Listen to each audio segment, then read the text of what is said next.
Hey guys, what's up? My name is Carrie Balara. Welcome to my channel. These are my two best friends, Michelle. Hola. And Lorena. Hola. You guys have seen them before on my channel. I usually go on vacation with them. They come into my vlogs and they're good energy. You guys like them. I know that whenever they come out, you guys like choose your favorite, and so here you guys have them. We're both awesome. Yeah, exactly. That's why you guys are my friends. That's almost awesome. Yeah, we're all awesome. We're all awesome here. But for today's video, we're gonna be doing a mukbang, and we're gonna be talking about the 4 agreements. We recently just read them. They're right here. We all read it at the same time. Yeah, we started a book club. Yeah, literally a book club. What did your brother say? What did he say? Oh, that we're nerds. Yeah, you have a book club? Yeah. Oh, yeah. When you go to recibí un texto y mi hermano nada más miró el teléfono y dijo, what? You have a book club? Yeah, I know. What a loser. That's a smart loser, okay? Exactly. That's a loser. He's a loser. Just kidding. Pues yeah, basically we're going to be talking about the 4 agreements and how it's so helpful in life, and that's how it's the way of being, and just breaking it down a little bit while eating, because I know that you guys like mukbang. So we got some noodles, and grab your noodles if you're gonna watch this video. Go cook them and then come back and enjoy with us. So disclaimer, yummy. we might get a little bit sweaty. Yeah. Un poquito smocolientas. Yeah. Yeah. No, y luego a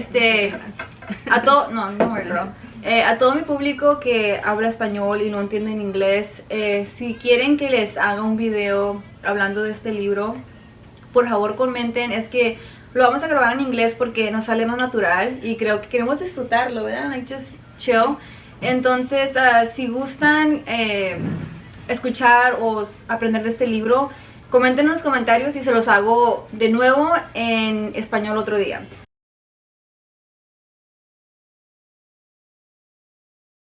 Pero vamos a empezar. Okay, so I want to try these. They're so good. It's my first time trying them, actually, and they're really good. Lorena's recommendation. These are my favorite. They're yummy. They're like eatable. You know? At the end of the video. Yeah. Made a video. Yeah, it's really good. Okay, so let me talk about how I came across. Actually, let's talk about how we met, like how we became friends. I thought that's a good intro, right? Like talking about like how we met. So Instagram, Emma and Michelle, through Instagram we started talking, and then we went on a hike. That was like our first time meeting, but literally like first date, kind of nervous. Yeah, first date. Yeah. But we clicked. Are we gonna get catfished? No, and then you picked me up, and then it was like did. we just started talking Right away. Like, started oh my God, talking. hey, how you been? Yeah. And then I met Lorena through Michelle.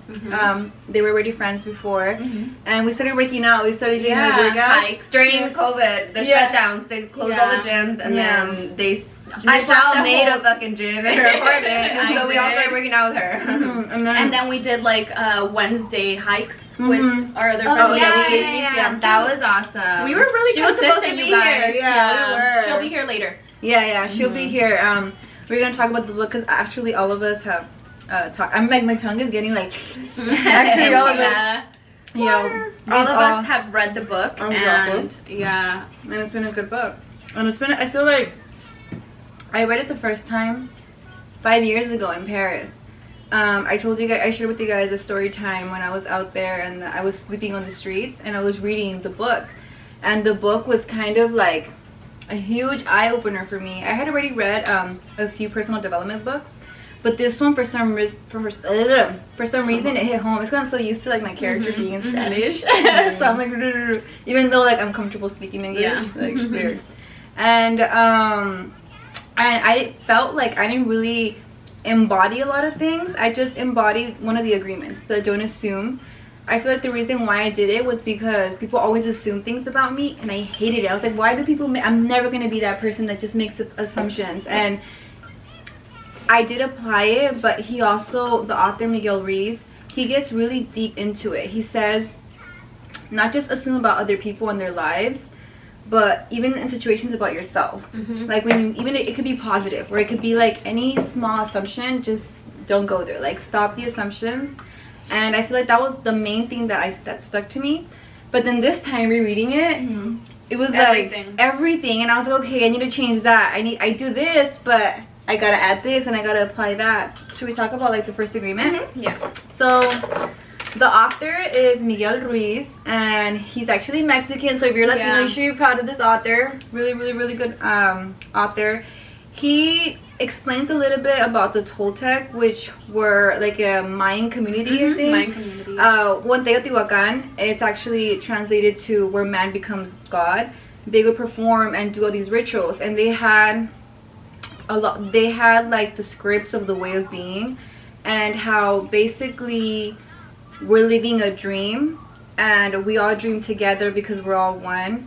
So we can change the big dream of the world through our thoughts, which is like manifestation and like we're all dreaming and we're all here like dreaming. So he gets really down into explaining that. I feel like it's a little hard to explain. Yeah, it's the first chapter, so it yeah. kind of explains that at the beginning. Yeah, it's really cool.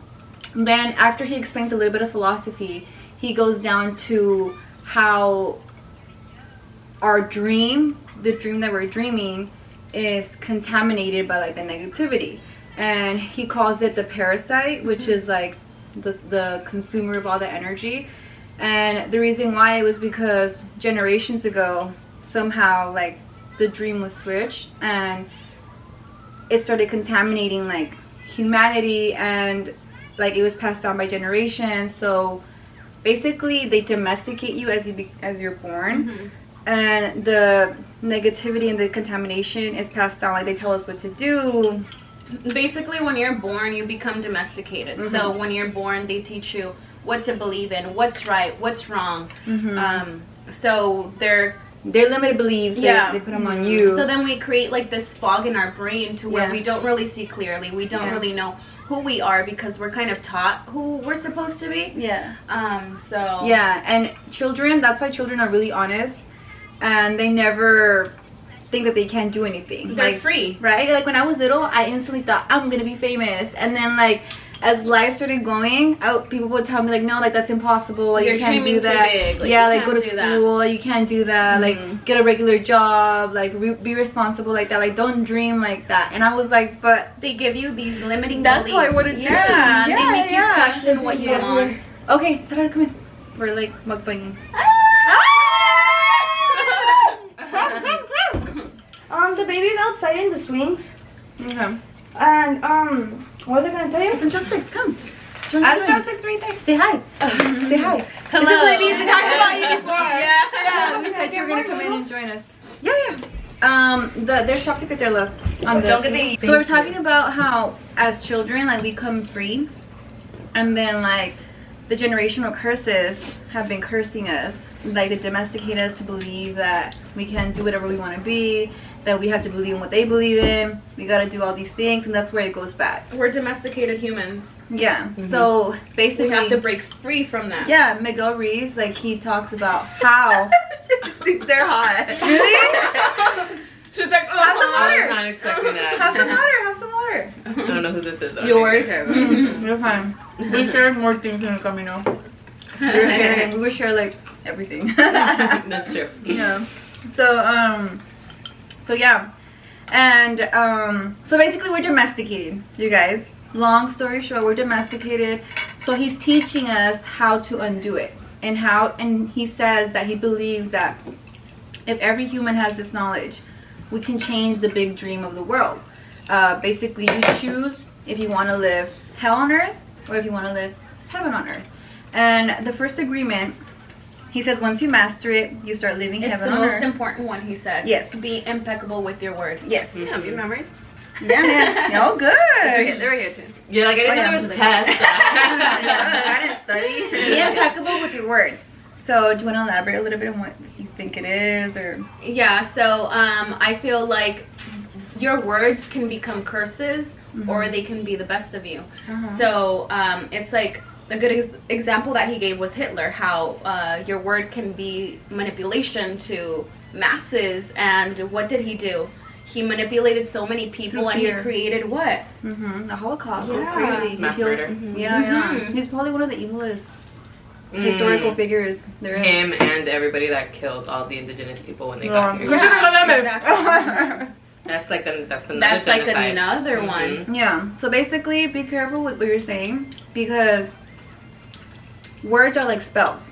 You So can curse someone. yeah, so you want to choose what side of the wand. He said something about that, right? Yeah. About the wand. You want to give either white magic or black magic. It literally is like that. And then the second one is don't take things personal. Yeah, right? don't take anything personal. Yeah, and I feel like what that means is whenever someone tells you something, they tell you're stupid or you're ugly or whatever, that's really a reality of what they're feeling.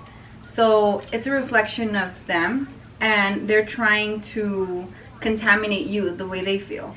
Because there's a saying that says misery likes company. People suffering in hell don't want to be alone. So whenever someone comes with you with baggage and negativity and just negative thoughts, you want to become immune to it. You don't want to take it personal. You just feel bad for them that they're going through that. And then remember how David said, whenever someone does that to you, ask them like, who hurt you? Yeah, who hurt you to make you want to hurt someone else? Yeah. Because only hurt people. Max, damn, my mukbang's gonna be everywhere. I'm sorry. I didn't invite him in, but I invited him to bark. You're new, that's why. He barked Everyone at everyone in the beginning. These are so good, right? Yeah. No, good I for know. them. Get some more. Yeah, and I feel like what was the second one that we were talking about? Don't take things personal. Yeah, I feel like a lot of times people that are like rude to you or Yeah. mean to you, or people who are like going through stuff and Yeah. they're just angry at something else, so it's important to not take it personal or And kind of it's like- hard not to take it personal sometimes. Yeah. And I know because of my workplace. Yeah. Sometimes people will come so upset and then I get triggered. I'm like, oh my god, I want to tell them something. But then you have to think and hold yourself together and think, okay, they're not upset with me. They're upset with themselves. They're going through something. I don't know what they're going through. So you kind of just have to take a deep breath and just control your reactions too. No, yeah, because someone who's happy and is fulfilled with like their self and are at peace, they never come at you with hurtful statements, or they want you to feel happiness and peace because that's what they are. So be aware of that. Be aware that whenever someone comes up to you and like says something mean, in reality it's just a reflection of them. So don't take it personal. Just move on. And always be kind. Yeah, Be spread kind. it. You want to spread it, right? And also realize why it's triggering you. Like if you get triggered because someone comes at you and they're having a bad day and they come at you and they say something that triggers you, it's always good to also check back and ask yourself, why did this trigger me? Why is there something that's unhealed that makes me like that? Made me believe that was true when they told me, so it triggered me. Because we don't get triggered for things that are not true. So like if someone comes at you and tells you you're purple, you're gonna be like, what the fuck? What do you mean I'm purple? I'm not purple, like, you know. But so you don't believe it and you don't get triggered. You're just like, okay, this person's kind of like odd. But if someone comes at you and tells you, you know, oh, you're stupid, and it triggers you, then it's also a good time to reflect and check in with yourself and be like, why did that trigger me? Do I believe this about myself? Is there anything in my mind that can believe this to be true? Because if it isn't, then it shouldn't have bothered me. But if it did, then it probably did bother. I mean, then it bothered me because I believed in some way, shape, or form that it was true a little bit. So it's always good to also reflect back on your own triggers, because it's not always just about the other person. What the other person projects onto you also highlights what you still may feel about yourself if you react to it. And he actually talks about that in the book too. So it's good. It's a good point. It's a good point. Good one, Libby's. Thank you. Okay, so let's move on to the third agreement, which is don't assume. Right? Just don't assume. Assuming makes an ass out of you and Don't me. make assumptions. Yeah. I feel like when I first read it, that's the one that I felt the most, and it was because, like I said, people always assumed about me, and I was like, I don't want to be that person. Because it's, in reality, like 99% of the time we assume we're wrong. It's like taking a test that the teacher didn't teach you the subject, and then like you fail because you don't know anything, because you're assuming, you're guessing. Exactly. So whenever you catch yourself making an assumption about someone, instead of assuming, ask. Exactly. Like ask the question, and then you're probably wrong. It's something personal that you're going through, and that's why you make that assumption, because that is what gossip is. It's assuming. People assuming, and then it becomes poison and you pass it on to someone else, and that's why we're like addicted to gossip. I feel like we aren't, because we never gossip. But I feel like my tias, and then whenever I catch people like gossiping, I'm always like, that's so sad, and you're really just consuming be a poison. part of it. Yeah. Since I was little, I hated gossip. It like is, when it I was is a poison. watching them, I was like, I'm never gonna be like you guys when I grow up, like freaking losers. No, for real, it's because I feel like gossiping is just negative. Like you're talking about someone else's life. You're wasting your time because you can never get your time back, and then you want to make use of your time. So I like to talk about like positive things, goals, things that are exciting. And then why would I want to talk about someone else's life when I don't even know that person, or like they're so irrelevant to me, you know? So I feel like putting a stop to gossip makes you become unaddicted to it, because gossip is an addiction. So if you like to gossip, you're addicted to poison, to emotional poison, and you want to release that. And a lot of times even people they like to gossip because they like to know that they feel a certain way and other people feel the same way that they feel. Like reassure themselves. And I think it's also a good thing to mention with like communication. If you are like talking to someone and they were mean to you or whatever, you assume that like they're angry at you, but really they were upset about something else. So I think it's a good form of like clearing up things and just having better communication with someone else, because you're not assuming. And it only really affects you at the end of the day, because assumptions that you have are the things that you're taking in, and you're either avoiding saying things, or you're getting angrier at this person or whatever, because you're just assuming things in your head. And at the end of the day, you're just hurting yourself and you're hurting the relationship, because assumption really just is honestly like it's a guess. And like you can't really guess what other people are thinking, and so it's always better to just like talk about what you feel, even if it's scary, because it'll actually even make the relationship even stronger. And the majority of the time what you're thinking is not even what's going on.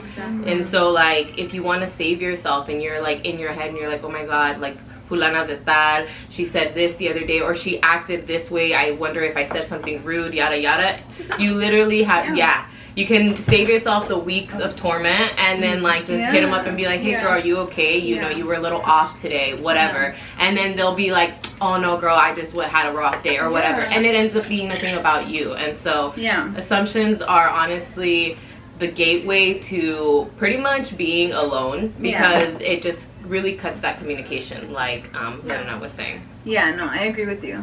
I love the way you explain it. I feel like you can really go into depth with explaining. So the last agreement is always do your best. The author talks about how we beat ourselves up for doing any little thing because we feel like we could have done better, or we weren't good enough.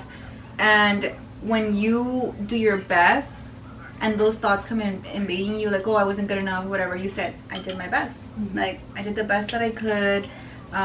Don't live in the past. And then moving forward, always do everything with good intentions and doing your best. And your best is not always going to be the same. When you're healthy, your best is going to be different than when you're not healthy. So And I like that it was the last agreement, because it like reinforces all, like pretty much saying like the other 3 agreements, like just do your best at trying to do them, like you know. Like don't beat yourself up, nobody's perfect. So to wrap it up, if you start adding these agreements into your life, you'll free yourself from the domestication and all that negativity and that emotional poison that was brought onto us. Don't blame like your family for like passing it down that generation, because they didn't know any better. It's about forgiving them too, because they don't know better. That's what they were taught. Exactly. And they're just passing it along to you. Exactly. So you just have to break free. And giving away the blame gives away the learnings and the responsibility. So you're an adult, it's your responsibility to reparent yourself. You're not a victim. And break the generation, like break those curses. And now your kids, you're not going to raise them that way. Exactly. So then they're going to grow up thinking differently, and that's what I think that's a really that's the goal, right? And then once we do that, imagine the dream we're gonna start dreaming, you know, the big picture of the world. I feel like the collective conscious will shift into a brighter, more optimistic, more peace and harmony world. I don't know if I said that right. Did I say that? Did I say that? Okay, cool. And the author also says that if we want to change the world, and if we want to start living heaven on earth, we have to apply it, and we have to start with ourselves. Yeah, we got to start with ourselves, because like the saying, you can't change others, or you can't fix the world until you fix yourself. Exactly. And spread it. I feel like if we spread it, we can really, really uncontaminate our thoughts, because it all starts with our thoughts, with the way we're dreaming. And it's such a good book. Once you're done reading it, you feel so much peace, right? Like, you feel like, okay, let's get to work. I'm gonna change this. I'm gonna apply that. This is what I'm doing. This is what I'm not doing. And you start living so peaceful. Because I remember when I read it, remember? We were in Paris sleeping. You know, I was like, oh my God, this book. And then now I feel like I can master it. Because he says once you master the 4 agreements, like, you really, really, really start seeing like a huge change in your life. And such a good book. And then you always learn something new if you read it like a second time. Yeah, you read more, you understand it more. And the good thing about these like personal growth books is that they're really easy reads, and they're short. things that like anyone can read and apply it to their life, and anyone can get examples from their life, like when they talk about anything on the book. He said we're all goddesses, like we're all becoming gods, you know, and that's what like Jesus Christ came to do. And that's what what's the other guy called? Moses, and I think it was Buddha. They were all trying to like help us change our thoughts. Gandhi too. Yeah, and like that we're all, and so it's crazy. And he like quotes them on the book and stuff like that. So it's really good, guys. Highly recommend it. I think everyone in the world should read this book. I feel like it should be part of like high school, right? Like the requirement. Yes, it should. Yeah, it's a really, really good book. It's good to pass it along to someone as else, gifts. If you have a friend or anyone, family member that's insecure, that's doing something wrong, that loves to gossip, throw this in their face. I'm just kidding, not in their face, but like give it to them as a gift. And it's a really, really good book. Well, guys, we're gonna end the mukbang here. It was really fun to like hang out with you guys. These are my best friends, you guys. The crew I like to be around, the Quattro, the Soul Sisters. And it was really good to share these moments with you guys. So thank you. And yeah, guys, we'll see you guys next time. Or don't forget to like this video and subscribe to my channel. And let us know if you want it in Spanish. Oh yeah, and let us know if you want this mukbang in Spanish. Because, sorry guys, we También hablamos English. español. Todos hablamos español. Hecha en México. Sí. Yo también. Michoacán. Yo no. Pero, arriba Michoacán. Arriba Michoacán. Oh yeah, my family's from Michoacán. Michoacán. Morelos, México. Sinaloa. El Chapo. Just kidding. Bye guys. Bye.